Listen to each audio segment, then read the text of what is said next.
Hi,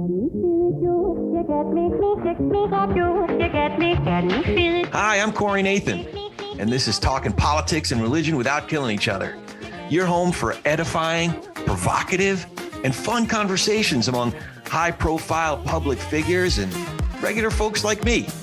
We talk about faith and politics and all kinds of topics that really matter in our culture. So if you're tired of all the screamers out there taking all the oxygen out of the room and you want to join us in taking some of that space back, you'll love talking politics and religion without killing each other. Thanks for spending some time with us.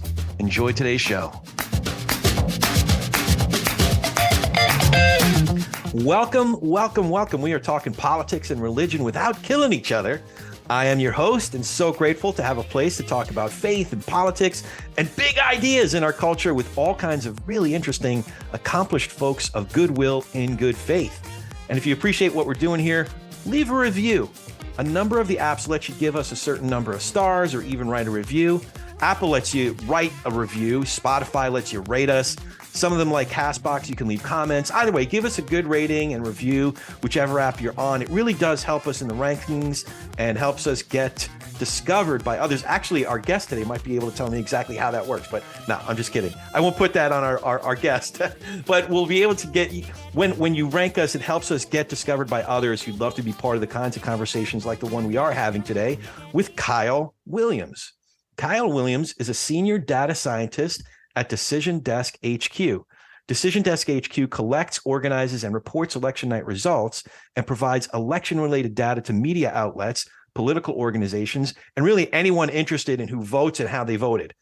Kiel specifically performs electoral analysis, polling, and manages data operations at DDHQ. And Kiel has an undergrad degree in physics and math and went on to get his PhD in physics as well. And that's a lot, man. So thanks for joining us. I really appreciate you coming to hang out with the plebes, I guess you could say. You don't give yourself enough credit. No, thank you so much for having me. Yeah, absolutely. So I am curious, when I was looking at a little bit about your background, what prompted you to go into math and physics as an undergrad and then continue your studies and get your PhD in physics? Sure. No, so when I was really young, when I was 11 or 12, I suppose, I was really into math, especially back then. And, it was something I felt I had some natural affinity for that I enjoyed. And I think, if I go back to when I was 11, 12, I wanted to be a math professor back then. And then as I became a teenager, I got more into science and started thinking to myself, how can I combine math and studying the natural sciences and the natural world together to use mathematical tools to figure out how the natural world behaves? And then I think, goodness, I'd have to ask my parents, but by the time I was 13 or 14, I think I was pretty dead set on the physics PhD path. And so spent my whole adolescence running down, trying to get a physics PhD and figure out how do I achieve that.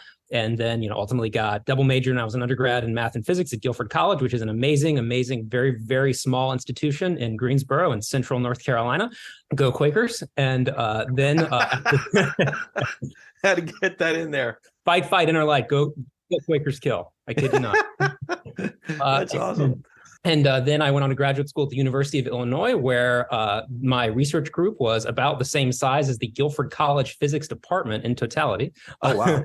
And so then I spent about 7 years there studying computational physics and learning a lot about physics and how to combine that with computer science and different algorithmic techniques. And so that is sort of at a very high level what my occupational academic background looked like. And I would not fault you at all if you were to hear any of that and ask yourself, what on earth does that have to do with politics or elections? Well, I'll get to that, but I'm so curious. So 11, 12, 13, 14 is when you really started getting interested in carving out a lane for yourself, saying PhD is the way that you were going. Were you reading certain books? Did you kind of stumble upon a brief history of the universe kind of a thing, and that's how it piqued your interest at such a young age, or how did that all come about? So I remember, I think I actually read, if you're familiar with the name Brian Greene, I think when I was that age, I read The Elegant Universe. I think my uncle gave me a copy of The Elegant Universe by Brian Greene, which I read many, many years ago. And I think I read I think I read Brief History of Time shortly after that. But I think actually even more than reading those books is I just sort of liked math. I remember I didn't like, learning basic arithmetic in elementary school. I thought it was boring. But by the time I got to algebra and trigonometry and calculus, I really liked that a lot, and started learning about that and asking, how does this get applied elsewhere, and how can I use this ultimately to further my education and further my career. My parents were very encouraging in those directions. They're like, calculus, sure, we're down with that. And so that's sort of how how I ended up going in that direction when I was a teenager. I wasn't good at athletics. So. Yeah. It seems like the creative mathematicians, the creative scientists end up gravitating, if you will, towards physics. But there have been a couple of books over the years that, Hawking's book, which we already mentioned, or there was one that really captured my attention. It was written in the mid-90s, I want to say, the God particle, which the author, I think Lederman is the author.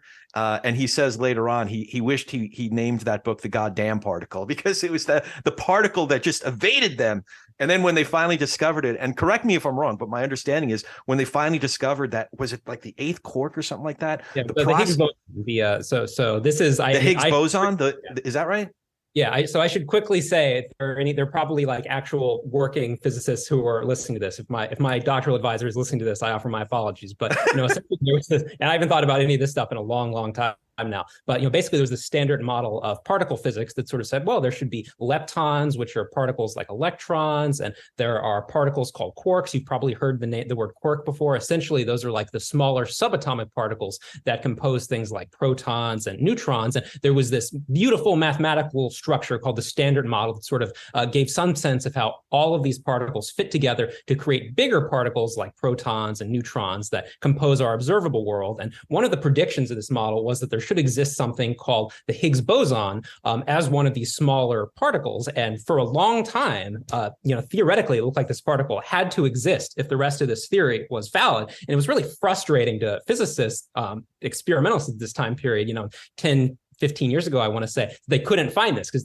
we really have this theory we like and we can't find this particle. And then, eventually they built the Large Hadron Collider in Europe and did find it. I remember I'm going to butcher the timeline a little bit. So this was back all the way in my academic days. So summer of 2012, I want to say, when Obama was running for re-election, I was working at Cornell's particle accelerator that summer. And I remember being in the room that summer, and everybody was all excited when the announcement came down that they'd found it. I remember there was a guy who came in holding up like a newspaper. So yeah, that's but now correct me if I'm wrong in this, if I remember this incorrectly, but the process by which they actually discovered that particle empirically, they discovered that there were subparticles underneath that. So they had to basically start all over again. Is that, do I remember that right? Or was the eighth quark the end all be all, so to speak? So I should say, like, the Higgs boson is not a quark. That you can imagine that the world is composed of what we call like fundamental forces. So according to the standard model, there are these fundamental forces that everything else is related to one of those fundamental forces. So what do I mean by that? So I mean things like gravity is a fundamental force, and I mean things like the force that hold quarks together in protons are fundamental forces. It's called the strong nuclear force. There are other fundamental forces like the weak nuclear force that facilitates radioactivity. Electromagnetism is another fundamental force, and there are particles that facilitate these fundamental forces, for example. So photons are the particle that facilitate the electromagnetic fundamental force. And the Higgs boson is one of those particles that facilitates these forces. And the standard model said that these particles had to exist, essentially, if you believe the standard model. And that's why discovering empirically the Higgs boson was so important, that was a major experimental validation of the standard model. And I should say I'm terrified telling you about this because I have not thought about this in 5 years. So. But I could see where it was formative. It must have been formative in your thinking. So I'm picturing you watching election returns and applying some of this thinking. You can't gravity always wins, and you're just kind of applying certain principles. So that's one of the funny things, right? Is gravity is actually super duper weak. That it's way harder to tear apart two quarks inside a proton than it is to pick up a weight off the floor. And that's because gravity is actually a lot weaker than some of these other fundamental forces. So give me the Democratic or the electoral analogy for that. Now I'll really get you in trouble.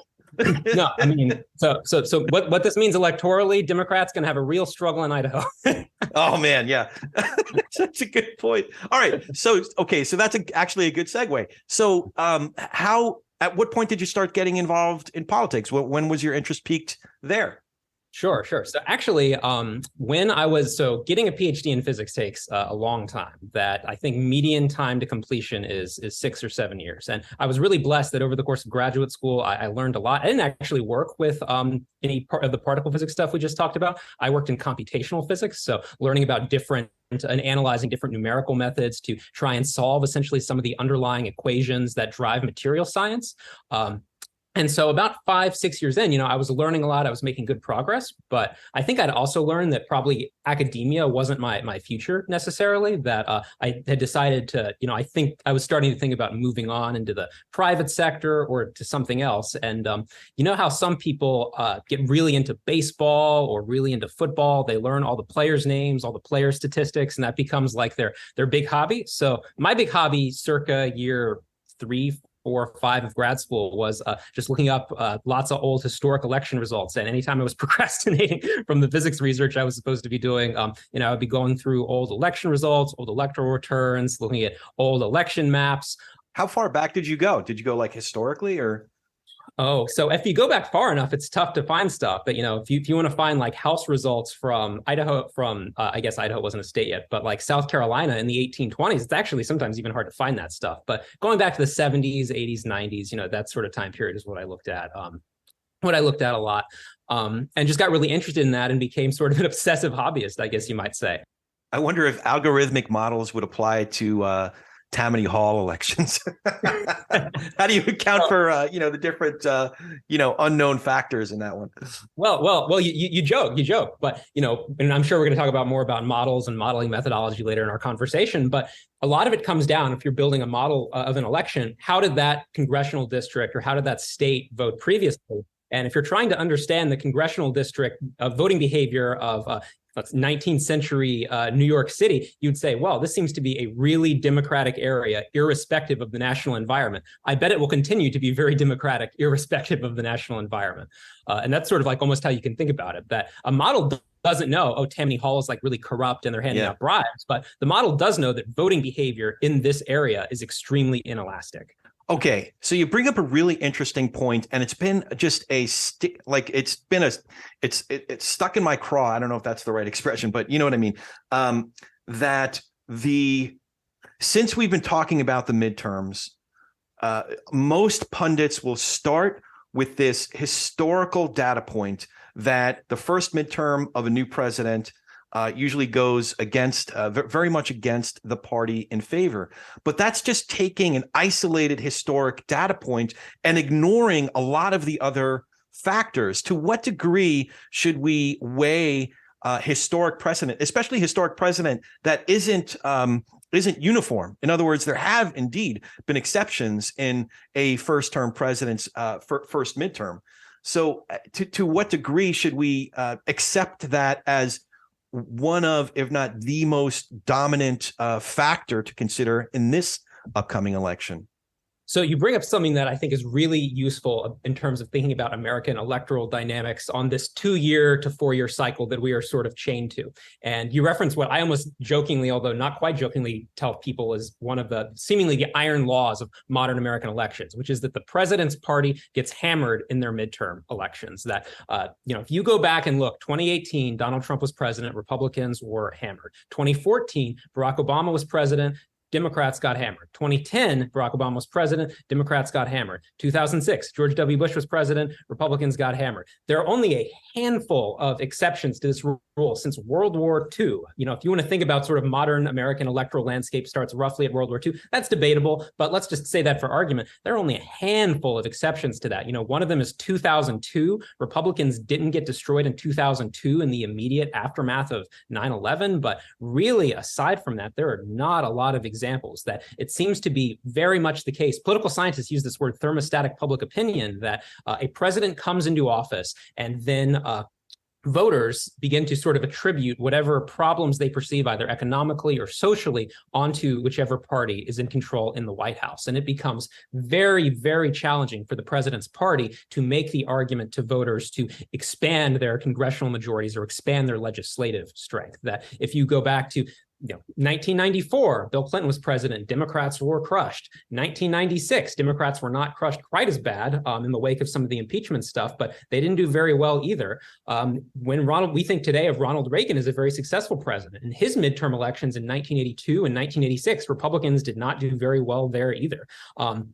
Again, I think this has to do fundamentally, and this is something political scientists actually invest a lot of energy into thinking about. Why does it seem to be so consistently the case that the president's party cannot do well, seemingly, when their president controls the White House? And I think it has to do a lot with voters attributing whatever problems they are unhappy with at that given time, projecting that onto the president, and by corollary to that, their party more broadly. That's interesting. So there is qualitative thinking behind that position. I mean, the numbers don't lie. To your point, 2002 was the exception that I can think of in recent history when that didn't happen. But there's actually sociological thinking going on there as to attribute why that is, as opposed to just looking at that one data point and as a knee-jerk reaction saying, "Oh, well, it's gonna that historical pattern is going to repeat." So, getting back to your own background, did you originally plan to get into politics, or is that something opportunities arose organically while you were, because I saw you were writing essays and stuff while you're still working on your PhD? Yeah. So actually, this is where Decision Desk HQ comes into, sort of enters my own life story a little bit. That I was sort of, like I said, an obsessive hobbyist a little bit by this point. And I was starting to think, how can I become involved in a more clear way? Is there any way I can, turn this into a side hustle a little bit? And at that point in time, a fellow named Brandon Finnegan, who's the founder of Decision Desk HQ, back in 2018, when Decision Desk HQ was quite a bit younger as an organization, he needed ground reporters to go to rural places, to go to county courthouses, to go literally pick up vote returns, to type them into a spreadsheet, essentially. And that was how they got the results quickly from really rural places. And he would post on Twitter, hey, looking for ground reporters back then. And I responded to his message on Twitter and said, hey, I live in Southern Illinois. You got anything? And he's like, you want to drive to Clay County, Illinois, 3 hours south of Champaign? And I was like, absolutely. That sounds like it would be so much fun. So the first election I remember observing was the Connor Lamb special election in early 2018, was shortly after I'd gotten on board at DDHQ. And then the first thing I actually contributed in any meaningful way was I drove to Clay County, Illinois for the 2018 Illinois primary, and wrote down results from Clay County for J.B. Pritzker's first primary into a spreadsheet. And then, after that, Brandon and some of the DDHQ folks figured out that or learned that I had some technical skills. And so I moved on to some other things from there and became more deeply involved and did a lot of stuff in the 2018 general election. But then it sort of blossomed from there. And, I was very blessed and privileged to meet another number of other people who were involved at DDHQ at that time. And, I graduated from graduate school, I guess, about 2 years after that, right in the middle of COVID, and sort of blossomed into what became an unexpected career path. I had never expected to end up in politics in as much a way that I have. It sort of has been very fortunate, serendipitous happenstance.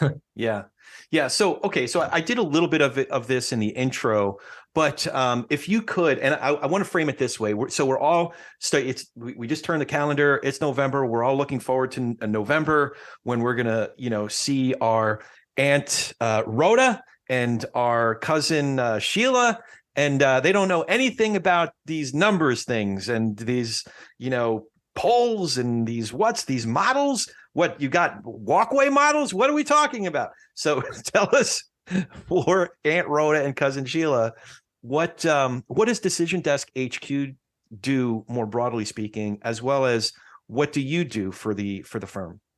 Sure. So there are a few different things we provide. The first thing DDHQ became famous for providing were just really fast election results. That if you look at some of the other places you get election results from, Brandon Finnegan, who I mentioned was the founder of DDHQ, he looked at some of those other places one gets election results. He was like, this is slow. We can be faster. And so the initial thing DDHQ did was just providing election results faster than other media sources. And that's still sort of the core thing we do, is provide really fast election results. And that's something we are right now in the process of preparing for, is providing the fastest election results we can for next week's midterm. And then over time, as we grew, DDHQ. We did things like forecast. 2018 was our first forecast for the 2018 midterms during Trump's presidency, and we did a forecast again in 2020, and we have one this year again in 2022. So a combination of election results, providing election results, providing a model to forecast what's likely to happen in House races and Senate races, and providing sort of a holistic picture of what's likely to happen in an upcoming election. And then, okay, here's the actual data of what did happen as quickly and accurately as possible. So how do you get those election results? And how is it that there aren't other firms that see the value in getting accurate information quickly? So I want to be careful that Sure. I don't want to attack other media. No. I'm sorry. I didn't mean to put it that way, but you know what I mean? Like, how does DDHQ get the empirical information as quickly as it does? So the answer to that is there are 50 states, and so there are 50 different ways to get the information. That we live in the United States, where individual states are responsible for organizing their own election systems, and so the answer to that, so there are 50 separate answers to that question. 51, if you want to count DC, where we provide election results as well. And so there are some states that have systems that provide data feeds that we can look at and we can draw data in from quickly. There are other states that don't provide data in as readily an ingestible data feed type format.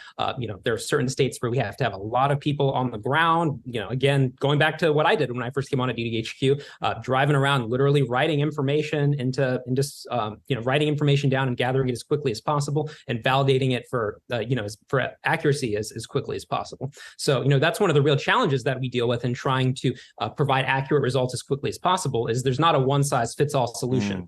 There are 50 solutions, and really there are more than 50 solutions, because within a lot of states, there are individual counties that we have to think about individually.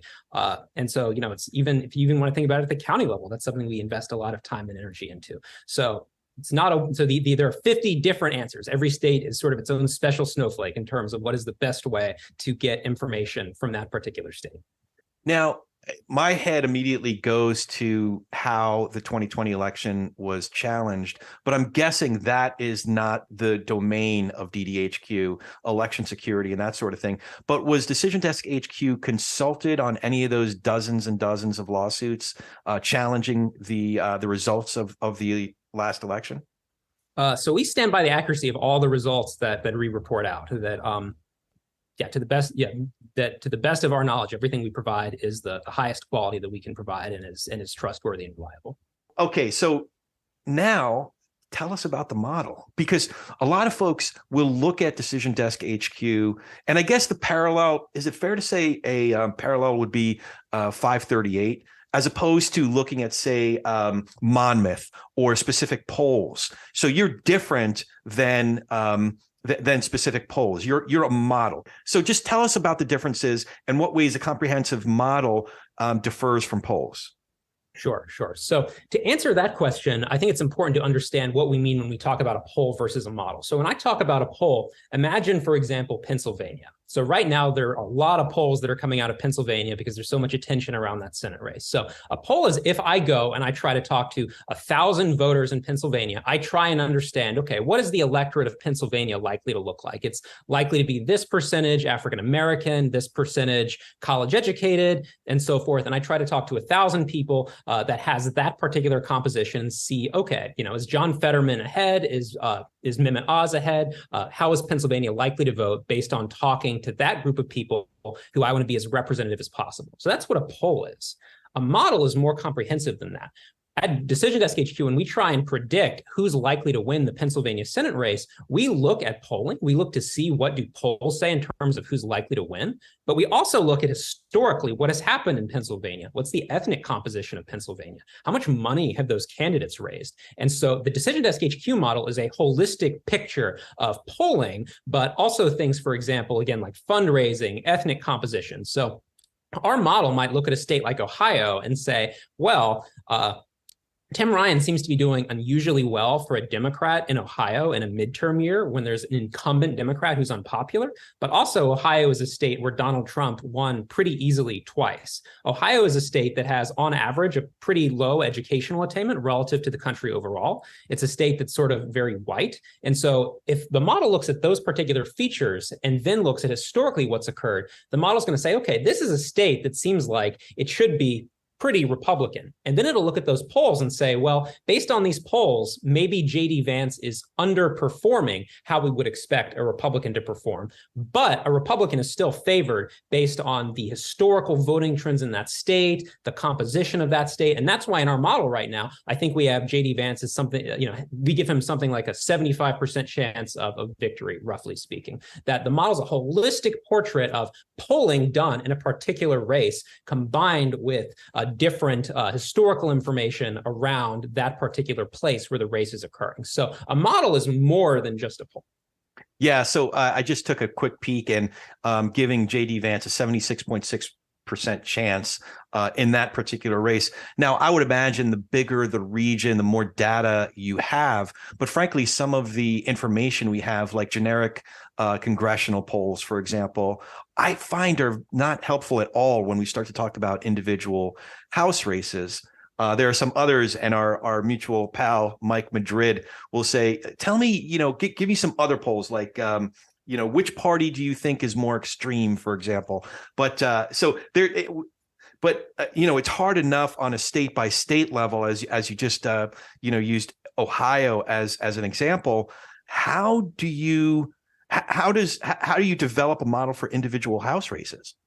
So when we talk about individual House races, so let's draw a distinction a little bit between House and Senate. So in a Senate race, we typically have a lot more polls. That there are many polls coming out of Pennsylvania right now. There are a lot of polls coming out of Arizona right now. Those are two states where there are very, very high impact, important, high profile Senate races.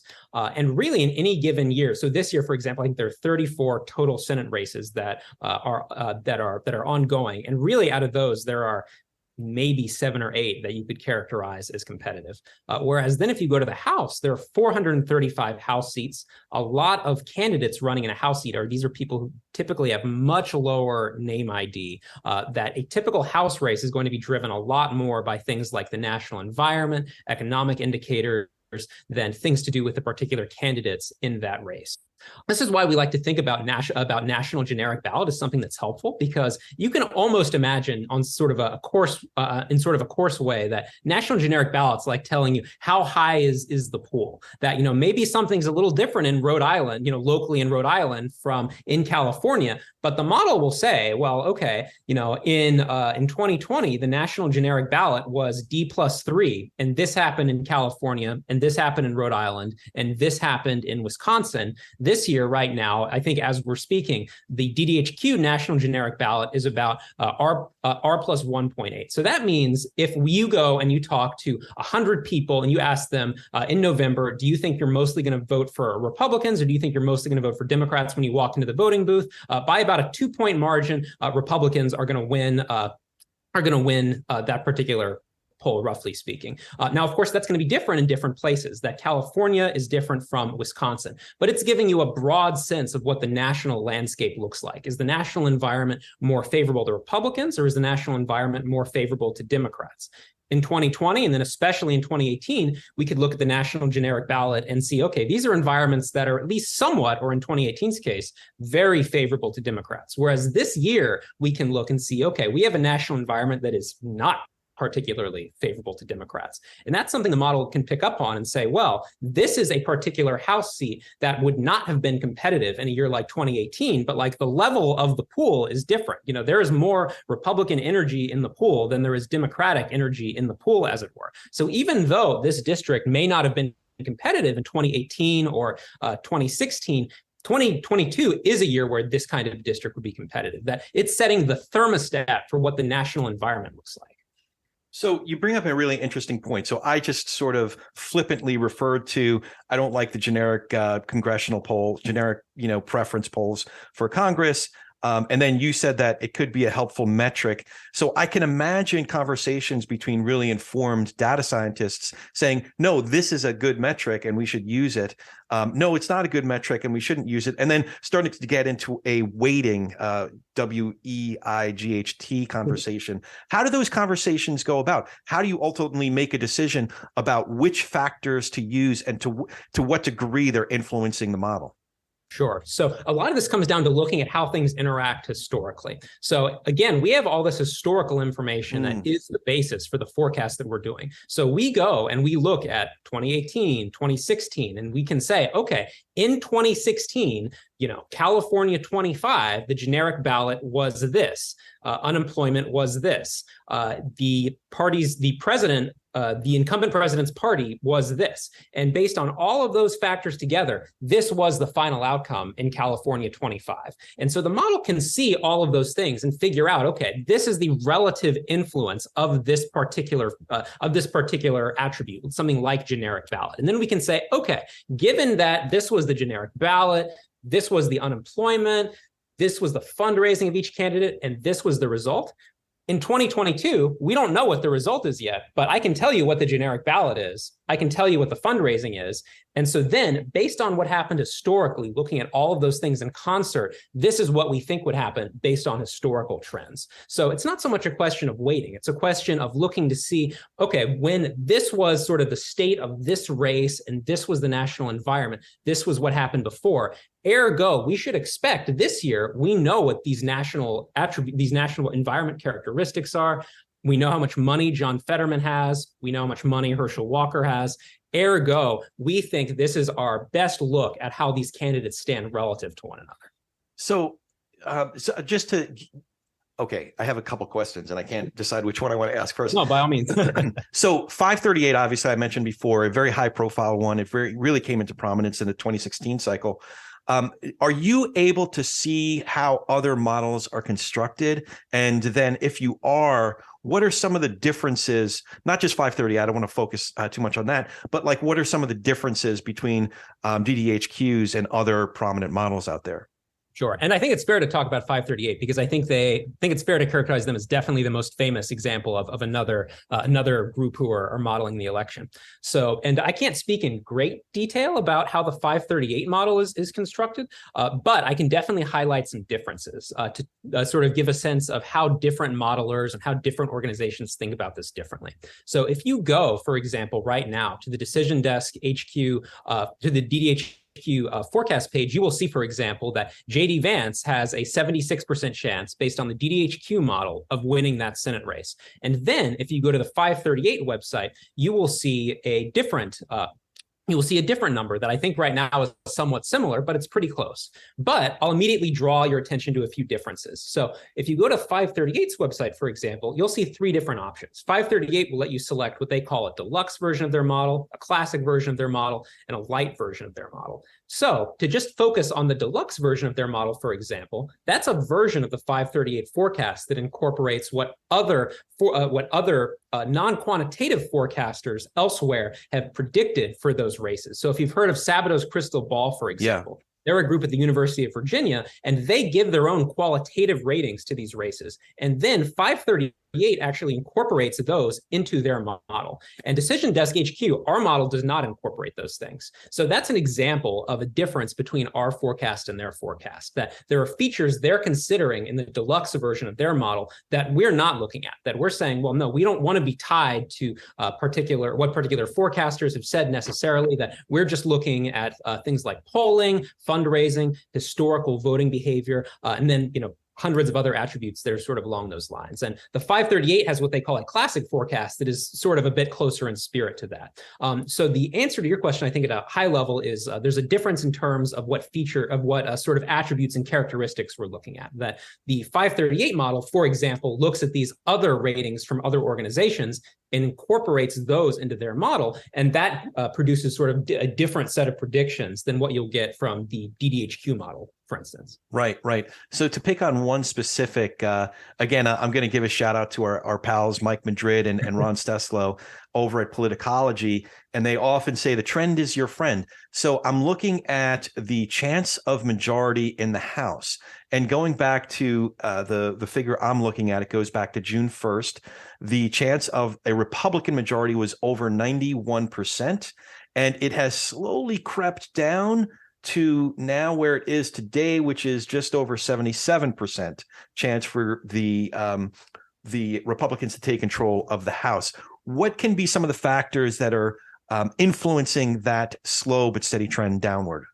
So to circle back to earlier in our conversation, things like the generic ballot, for example, that the generic ballot right now is about our Republicans leading by about 1.8 points, which is a pretty significant lead for Republicans on the generic ballot. That puts them, as you see in our forecast, in a pretty solid position to flip back the House of Representatives. But over the course of the summer, I think you saw Republicans' national position deteriorate somewhat, that there was a lot of discussion, for example, around backlash to the Dobbs decision. So I think what you can see, for instance, is if you go back to way earlier in the summer, like you did, and you just told me at the beginning of the year, Kyle, Democrats have an ultra narrow House majority. Do you think and there's an unpopular Democratic president, do you think Republicans will flip the House? I would have said yes, absolutely. But then as the year went through, events happened, the national environment changed in response to things like economics, gas prices, the Dobbs decision. And the model incorporates all of that information through things like the generic ballot, through things like fundraising, and sees, well, okay, actually, Republicans are still strong favorites to win, but you have a better sense of where the electorate actually stands relative to where we were at the beginning of the year. Okay. So bigger picture is the model, and we're referring to it as this thing, like a big monster, but is the model an evolving tool? And if so, how do you address different aspects of it in order to make it a more accurate tool for projection? Is that the right vocabulary? Sure. Yeah. So you could imagine, and I actually like that language of, the model is this big living monster, because the model is absolutely a living, breathing organism until at least November 9th. We update the model every day in response to whatever new information we get. And again, when I say new information, we get new polls, especially being this close to the election, constantly, and we incorporate those into the model. But every time there's a new poll that shows Fetterman up by 1 in Pennsylvania, that goes in. Every time there's a new poll that shows Christy Smith is leading by more in California, 27, then you're talking my language now. Yeah. I'm California 27. Yeah. That goes in the model. When we hit October FEC reports, that goes in the model. And the model takes that information in and says, well, actually, I thought this candidate had no chance, but their fundraising is better than is pretty good. So actually now their likelihood of winning is greater. So the model's constantly taking in all this new information around national environment and candidate polls and fundraising and economic data. And as it takes in this new information, it updates what's likely to happen. So again, to take an example from our model, if you look at Pennsylvania, the Pennsylvania Senate race over the course of the summer, we thought John Fetterman was a really, really strong favorite to win Pennsylvania's Senate race over the course of earlier in the year. That I think if you go, for example, to September, we had John Fetterman at something like a 70% chance of winning. And as we've gone out from the summer and further into the fall, Dr. Oz has done significantly better. And a lot of that has to do with how Dr. Oz's polling has improved over time. That a lot of the polling we were getting in Pennsylvania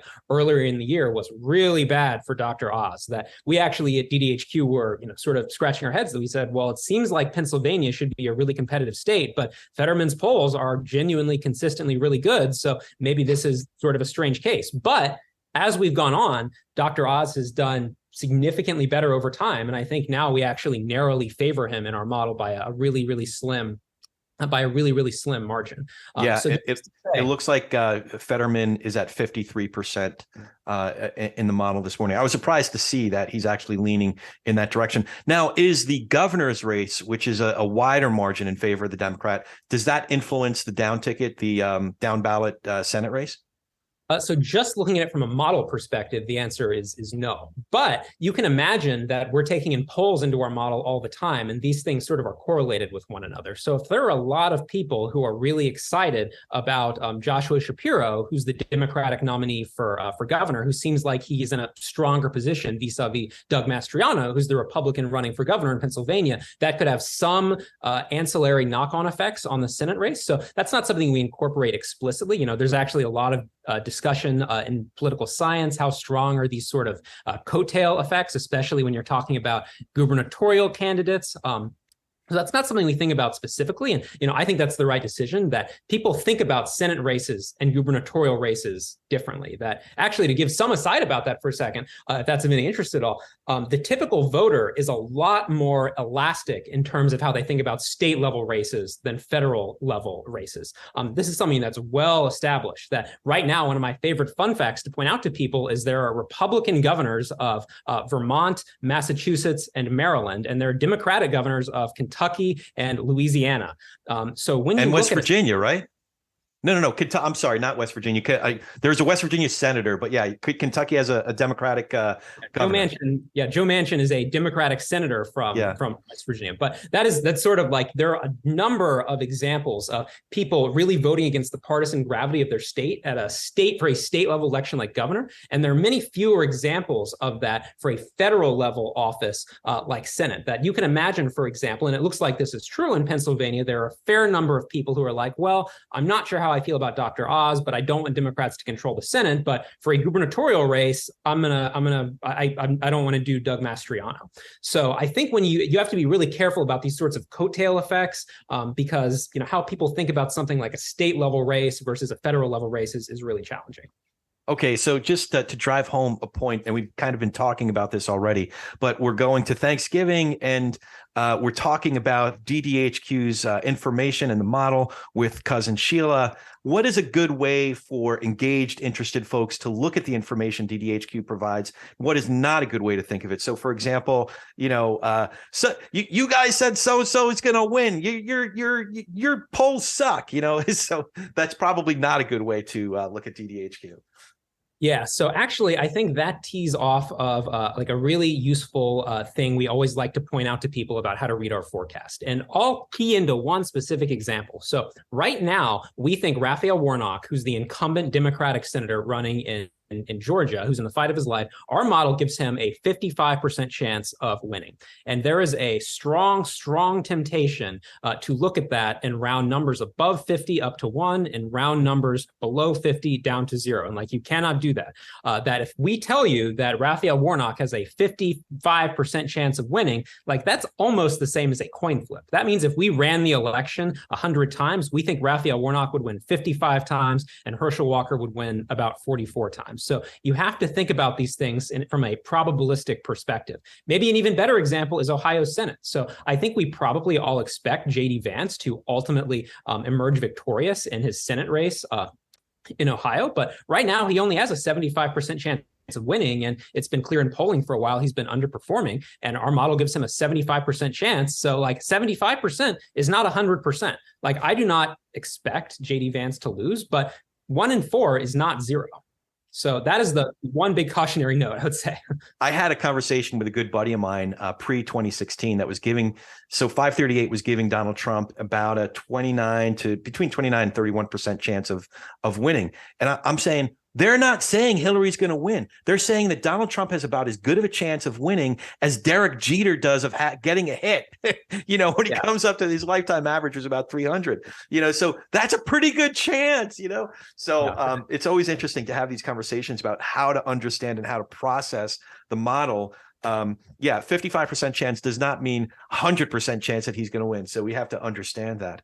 And even now, if you talk to Nate Silver, he will bring this up all the time, that I think, again, this is the number I think I have memorized, that on the eve of the election in 2016, they gave Hillary, like you said, I believe about a 30% chance or about a 70% chance of winning, and Trump about a 30% chance of winning. And that is maybe the best historical example I can give you of how, like, you can't round 30% to 0. Yeah.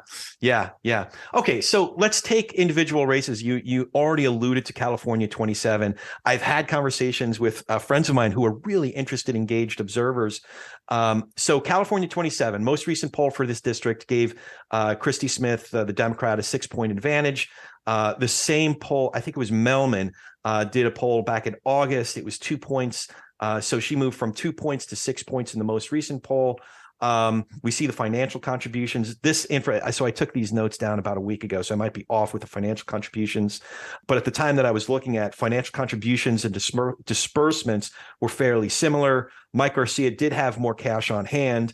But we also know that the district, as it's now drawn, is a Biden plus 13 district. That's how it voted in 2020. But Decision Desk is still giving Garcia, at that time I was looking at it, I think it was a 59% chance of winning the race. I think we give Garcia about a 58% chance now. 58. Okay. Now, it should be noted that it was up in the high 70s as recently as a few weeks ago. So what are some of the other pieces of the equation that would lead to that conclusion? So I think the important thing to bear in mind about like a race like California 27, although I think a lot of these lessons are more broadly applicable, is our model looks at California 27 and sees, okay, Mike Garcia is a guy who has won in a challenging district multiple times, that even though this was in a district that is, pretty challenging today for a Republican, Mike Garcia was able to, win that several times. And he, of course, is today running as the incumbent. His fundraising is, pretty strong vis-a-vis the opponent he's facing. And so this is why, and also maybe even more notably, right now we are in a midterm year where there's an unpopular Democratic president. So the model looks at all these things and says, well, here we have a Republican running in what is today a pretty difficult district for a Republican, but he also has the good fortune of running in a year when the incumbent Democratic president is unpopular, and he successfully already, won elections more or less with this set of electorate, with this specific electorate, twice in the past. And so, actually, I think I would invert your question a little bit. I would say it speaks to the, partisan, sort of quite democratic nature of the district today. That even though he is a multi-term sort of proven vote getter, he still has a chance of losing. Like that is itself what speaks to how how sort of democratic this district is today. That if this district did not come from as baseline that high a level of Democratic partisanship, Mike Garcia would be cruising to re-election. So the very fact he is not cruising to re-election is sort of the indication that this district is, today quite Democratic normally most of the time. Right. Yeah, that makes sense. That's a good way to reframe the question. I look at his margin of victory. It was less than 1/10% in 2020. And that's when Simi Valley, a much more strongly Republican area, was drawn in this district. So it's when I look at those models, but also it's an individual district. So it's really hard to get data that's specific to this district. I understand that. But individual House districts sort of forecasting, for some of the reasons we talked about earlier, is challenging because individual House, as someone who's had to do like individual House level poll, at different points in his career, individual House level polls are challenging to do. It's hard to get it's really hard to sample a House district correctly. So we don't get that many House level polls. That the model really at the House is sort of determined a lot by historical voting patterns in particular districts, how much money the candidates raised, what does the national environment look like. Occasionally we do get, as you indicated earlier, congressional district level polls, in particular competitive races, but a lot of the time that's harder to come by when you're looking at the House. So going back to the Senate and trends, I was really surprised to see when I checked this morning that the DDHQ's model is giving the Republicans just under a 51% chance of taking the Senate. So that's the first time that I've seen any sort of forecast indicating that the Senate is going in that direction. But bigger picture, I'd love to take again trends. What kind of trends have you been tracking with, say, going back to the conclusion of the most of the primaries to now? Help us understand kind of the shape of this cycle. Sure. So I think, so we have the House and the Senate, and I think the House, again, is a little bit, in some ways, a little bit less interesting because it's sort of determined a little bit more by national environment. And I think there's less uncertainty there. I think there's a much greater, Republicans have a much easier job there of flipping the chamber. If you look at the Senate, as you indicated, right now in the DDHQ model, we have Republicans, it's very close to a coin flip of whether or not Republicans are going to flip the chamber. And that's because in the Senate, every 2 years, only about a third of seats are up. And so every election cycle is sort of idiosyncratically determined by which seats happen to be up in that particular election cycle. Yeah. And so what does that mean in practice in the year 2022? Well, what it means in practice this year is that really there are 4 races that are going to really determine who wins control of the chamber. And, if you're in our, if you're talking to us internally at DDHQ, that you hear us mention all the time, those 4 races are Pennsylvania, Georgia, Arizona, and Nevada. That basically, to a pretty good approximation, if Republicans can win 2 of those, they are going to win the Senate. If they can only win 1 or none of them, they are not going to win the Senate.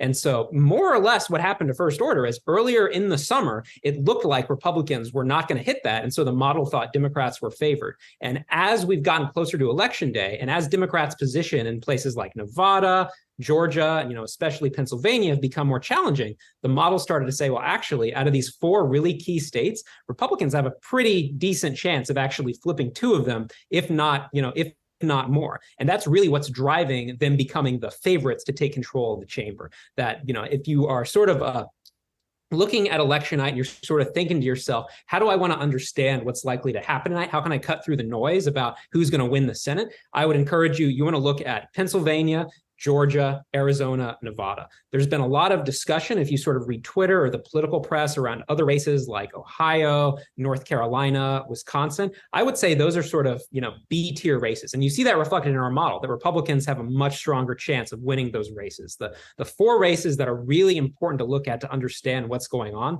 are Pennsylvania, Georgia, Arizona, and Nevada. Yeah, so that's it's interesting because as I was taking notes, those are the 4 states that I set aside to keep as bellwethers, if you will. But then I dug a little bit deeper, and it looks like Arizona is a little bit more akin to New Hampshire on the blue side. And similarly, Ohio and North Carolina are. So there's, they got a each state in Ohio and North Carolina, the Democrat has a puncher's chance of maybe pulling something out. Similarly, the Republican in New Hampshire and Arizona, the Republican has a fighter's chance, a Derek Jeter's chance of pulling something out. So that leaves us with Nevada. I'm trying to get that right because Ron always says Nevada, oh, not Nevada. I think I've been criticized for mispronouncing Nevada. Nevada, Pennsylvania, and Georgia. And I'm surprised that we're talking about Pennsylvania. I know we've been talking about it already. You've already given us some underlying info about Dr. Oz and the nature of that race, but I'm surprised that we're talking about Pennsylvania at this point, especially given the way the governor's race is shaping up in that race. So Nevada, Pennsylvania, and Georgia are to me and far be it from me to say, okay, so this is my interpretation, and but I was actually taking it from the information that I was gathering on the site. So interesting stuff. Yeah, no, I think my sense is like out of those 4, Arizona's the last one to flip, and then if Democrats are having a really bad night, New Hampshire becomes the seat that becomes imperiled. That if you're looking for a bellwether that Democrats aren't just losing, but are losing very badly, New Hampshire is the state that flips. And to actually give some background around New Hampshire, if that's interesting at all, like New Hampshire is a state that if you think back to the Bush era, the Obama era, we thought about New Hampshire as the state that was really, really competitive. But once we hit 2016 and we sort of enter Trump era American politics, you hear all this discussion around educational polarization, that prior to Donald Trump, having a college degree or not having a college degree was not a particularly strong indicator of your voting behavior. But post 2016, it is a really strong indicator of who you're going to vote for. That if you are a Caucasian person with a college degree, you are much more likely to be a Democrat vis-a-vis a Caucasian person who does not have a college degree. And so what does that mean for New Hampshire? Well, it turns out that New Hampshire is one of the most highly educated states in the US and is quite white in terms of ethnic composition. And so what this has meant is that New Hampshire sort of has faded from being a frontline battleground state like it was sort of back in the Bush-Obama era at the beginning of the 2000s. And now being something like a state that Republicans really can only win if they're having a really, really good night. So I would say, again, to echo what you said, the 4 top tiers are, in my mind, Georgia, Nevada, Pennsylvania, then Arizona after that. And then New Hampshire is something you can look at as like an indicator if Democrats are getting crushed nationally. Yeah. Now, in hearing other experts, practitioners analyze what went well and what went wrong in not just models like this one, projections, but also in polls, one of the first things they refer to is participation from groups of people that they weren't expecting. So in this election, do you think there is a group of potential participants that maybe aren't being considered as likely voters that if they do end up participating in this cycle will really change the dynamics of the race?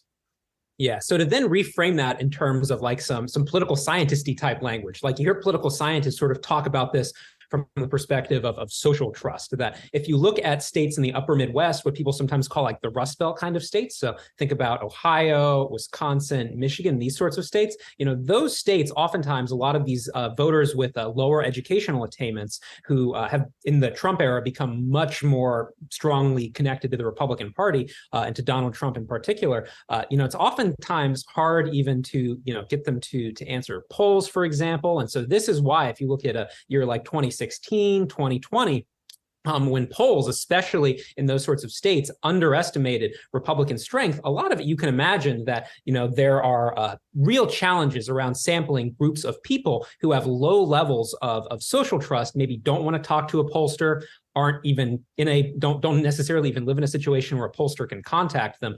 There are real challenges around that. And it's crucial if you're trying to do an accurate poll to make your sample actually reflect the voting population.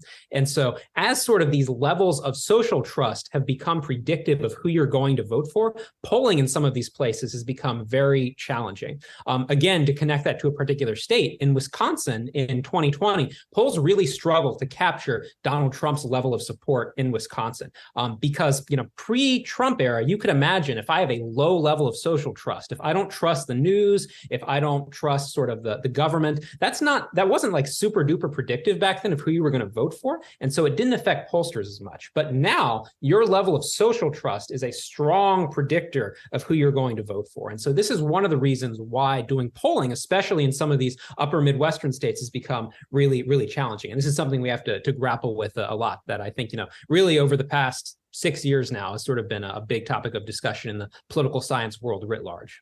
That's interesting because I think of a poll in Iowa that tends to have a better record in recent years and recent cycles than a lot of others. So I wonder if that speaks to your point about social trust, I forgot her name off the top of my head. Ann Selzer. So you know who I'm talking about. So is it social trust that she's able to, and her organization's able to gather more accurate information? So, I mean, without speaking toward like any one particular pollster, I mean, I think even if you look at like Iowa, for example, in 2020, a race we thought about a lot was the Iowa Senate race in 2020. That now incumbent Senator Joni Ernst was up for re-election in 2020, and it looked like she was in sort of for the real fight of her life. That going into election night 2020, we all really thought Joni Ernst might lose because there was a lot of polling that suggested that her Democratic challenger Teresa Greenfield might beat her. That polling there was super competitive, and we got to election night. And Joni Ernst did not have a lot of trouble winning re-election. And Donald Trump won Iowa for a second time quite easily. That Iowa is another example of a state that, if you think back to the early 2000s, was sort of a frontline battleground state. You heard people talk about Iowa all the time as a key swing state. But as we've gotten into the Trump era, Iowa is another state that sort of has moved off the board. That Trump won Iowa pretty easily twice. That Chuck Grassley is on track to win his re-election bid like very, very easily this year. That we talked earlier about how New Hampshire is a state that, due to educational polarization, has become more Democratic. Iowa is a state that's gone in the other direction. That as we've seen sort of educational polarization, as rural Caucasian folks have become more strongly affiliated with the Republican Party, states like Iowa have sort of gone off the board in the other direction. So I think Iowa is another example of a state where sort of even in 2020, pollsters across the board sort of underestimated, for example, Joni Ernst's level of support. And, that's why we were sort of surprised, I think, in the election world when Joni Ernst won re-election by, pretty easily. So a few more questions. So we talked about some Senate races that will be bellwethers. Are there certain House races that you'll be looking at that will indicate either, okay, the Democrats are going to have a surprisingly good night, or no, this is going to be the red wave that a lot of folks have been predicting? So then I think one district in particular that I've given a lot of thought to is North Carolina 13. So, of course, we just went through redistricting. And North Carolina 13 is a suburban seat that is just south of Raleigh, essentially. This is the congressional district my parents live in. This is basically, like, again, thinking about suburban North Carolina, south of Raleigh. And there we have two, because this is a new district, there are two people who are not in Congress right now. Neither of them are incumbents. Bo Hines is the Republican. Wiley Nickel is the Democrat. Right now, we give Bo Hines about an 80% chance of winning. And this is the kind of district that if Democrats are going to hold on to the House overall, places like North Carolina 13 are the kind of places they would need to hold on to. And, you know, down the line in 2024, 2026, whenever Democrats ultimately flip the House back, this is the kind of district they're going to need to get back in their corner if they want to get a House majority based on their modern coalition of sort of highly educated Caucasians combined with sort of people who live in urban areas. So North Carolina 13 is a House bellwether that I'd highlight. If Republicans are winning North Carolina 13, not just by a little bit, but by a lot, that's probably indicating that the national red wave is rising pretty high. Some other races that are maybe a little more idiosyncratic, but that I enjoy talking about are Rhode Island's 2nd congressional district. So this is Western Rhode Island. So Rhode Island is a state that for the past 20 years has been pretty Democratic, and Democrats have held both of Rhode Island's House seats.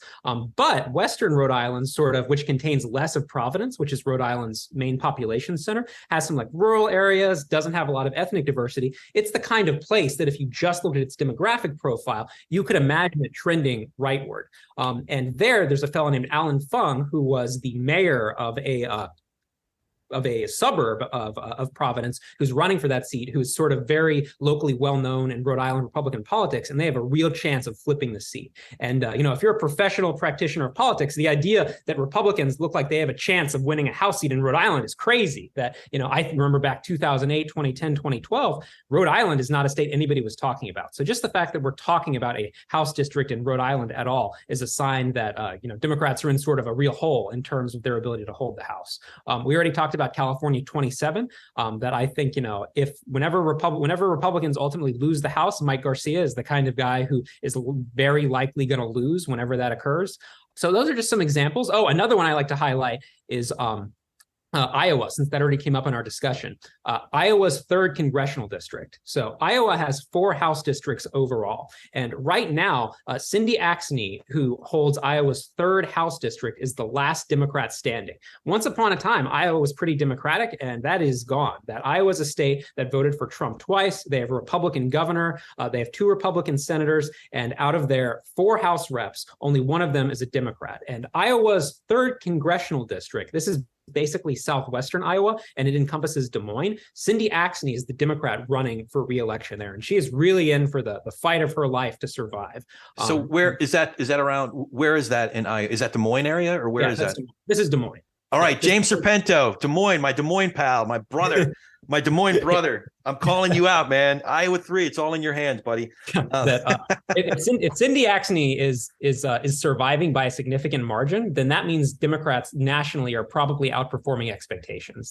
But if the red wave is going really high, you're going to look at Iowa 3 and you're going to see Cindy Axne really getting destroyed. So those are some bellwethers for some interesting behavior to look at. California 27, Rhode Island 2, North Carolina 13, Iowa 3. Something to bear in mind, most House districts are not competitive at all. That most Americans do not live in a House district that has any chance of going to the other party. That I live in Northern Virginia. My House district is not even remotely competitive. If you live in most of California or most of the Mountain West, your House district is not competitive. But these are some places where, there actually is a competitive dynamic that can tell you something about what's going on nationally. Yeah, no, just a couple of dozen real, truly competitive ones. That's why I got so passionate about our House district. It's truly a purple district, especially as if you look at the last returns. So DDHQ has some great partnerships dealing with the election. I'm a huge fan of one. We've had Ron Stessel on here. Mike Madrid he's been on. He's the first one to come on 3 different times. We love Madrid. He eats numbers for breakfast, as they say, as Ron often says. So tell us about some of the partnerships DDHQ has. So first, I would just say our forecast is publicly available. We're updating it every day from now to the election. So if you go to Decision Desk HQ, decisiondeskhq.com, you can access our forecast and see where the numbers stand in all the key House and Senate districts that day. On election day itself, we have a partnership with News Nation, with the television station News Nation. You can tune in there and see all of our live election night coverage in partnership with them. And of course, if there are any other questions or anything, we're always accessible. We're really excited to engage with people on Twitter. So so lots of different ways to engage with us, and we have a really exciting next I guess seven days ahead of us. Yeah. So I'll definitely put some of those links in the show notes. And but I still need to ask you my fantasy football. Are you a fantasy football guy, poker guy, or anything? Or is election your game? so this is the thing. This actually goes back to something I said at the start of the show. That some people get really into baseball or soccer or something. Like politics was my sports. That's your recreation. This is, our forecast. This is Moneyball for politics, right? If you want to think about it in that sort of way, it's figuring out the math underlying, who's going to win, who's likely to win. So yeah, good stuff. Well, I was dying to ask you what to do, in various problematic poker hands, but we could skip that for now. Did you have any questions for me? So I was going to ask you, sort of, how did you get into the podcasting game? How did this podcast sort of start off? So I produced a couple of other podcasts prior to this one. I fell in love with the medium. I've produced theater and some independent film over the years. And the very first podcast I heard, and I can't remember which one it was. It must have been like a Mark Maron one. He's a great interviewer. And I just fell in love with the medium right away. So I literally, on the very first podcast I ever listened to, I started imagining how the medium could be used. And something, the kinds of conversations I found myself in, especially over the last 20 years, have always revolved around religion and politics, the two areas that you're just not supposed to talk about. And especially from early to mid 2000s, I realized that there are very few specific issues that I am just absolutely passionate about as much as the way we talk to each other about politics and religion. I saw that the way that people of different parties, Sarah Palin is a good example, as far back as 2008, she could not refer to folks from the other side as the loyal opposition. And I thought it would be important to create space for folks from different points of view, from different backgrounds, from different professions and practices, to be able to have these types of conversations where we're talking as neighbors, where we're not demonizing each other, mischaracterizing each other. We're speaking about important topics in a nuanced, neighborly, winsome way. So that's how I got into it. I started just a little more than 2 years ago, and really have kind of jumped back and forth. And some of our conversations include both politics and religion, but for the most part, we'll talk more politics or more religion. I forgot how you worded the question, but does that answer what you were asking? Oh yeah, for sure. I guess actually, so you've had a number of conversations with people sort of from across the political spectrum. What do you wish people understood about politics and the electoral process better? Well, I think that the first thing that comes to mind is it's not so much about our elected officials, but the folks who vote for them. There are neighbors, there are relatives, there are colleagues, there are people that we see in the soccer field or at school. And the mistake that many of us make to our detriment, and I'm not being hyperbolic when I say potentially to the that will threaten our very democratic republic, is that we think, oh, this person was an Obama supporter, this person was a Biden supporter, this person was a Trump supporter. And then we come to all of these other conclusions about that person just based on that one data point.